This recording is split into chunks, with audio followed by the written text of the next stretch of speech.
আজকে পরীক্ষা দিতে গিয়ে কি এমন হলো যে ছেলেটার এরকম অবস্থা। তো আজকে সকাল সকাল রেডি হয়ে আবার চলে যাই পরীক্ষা দিতে। আজকে গাড়িতে করে পরীক্ষা দিতে যাচ্ছিলাম, না মানে ভিআইপি মানুষ তো হতে পারে গাড়িটা লোকের, চেপে দিয়েছিলাম আমি। তারপর স্টেশনে বাসে চাপি, বাসের ভিতর সুন্দর সুন্দর হাওয়া খেতে খেতে কলেজ যাচ্ছি।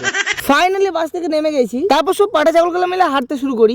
1 ঘন্টা বাস জার্নি করার পর আবার 15 মিনিট হাঁটা, কি আর বলবো, জ্বালার ওপর যন্ত্রণা। তারপর কলেজে ঢুকে মাঠ দিকে যেতে দেখি কতগুলো ছেলে বিড়ি খেতে খেতে আমার ক্যামেরায় ধরা পড়ে গেছে। তারপর পরীক্ষা শেষে এই পাটা ছাগলের সাথে আমি আবার বাড়ির দিকে হাঁটতে শুরু করি। দারুণ পরীক্ষা হয়, দারুণ পরীক্ষা, দারুণ হয়েছে। পরীক্ষার ব্যাপারে কেউ কমেন্ট করবে না কিন্তু যে কত পার্সেন্ট উঠেছে।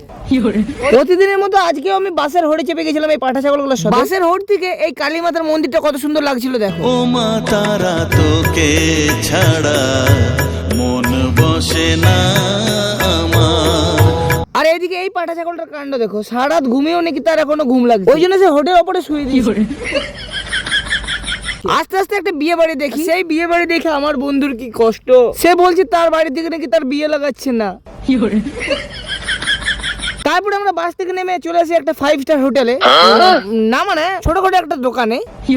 এই পাঠা ছাগলটা এমন করে খাবার খাচ্ছিল যে সে কত বছর যেন কিছু খায়নি।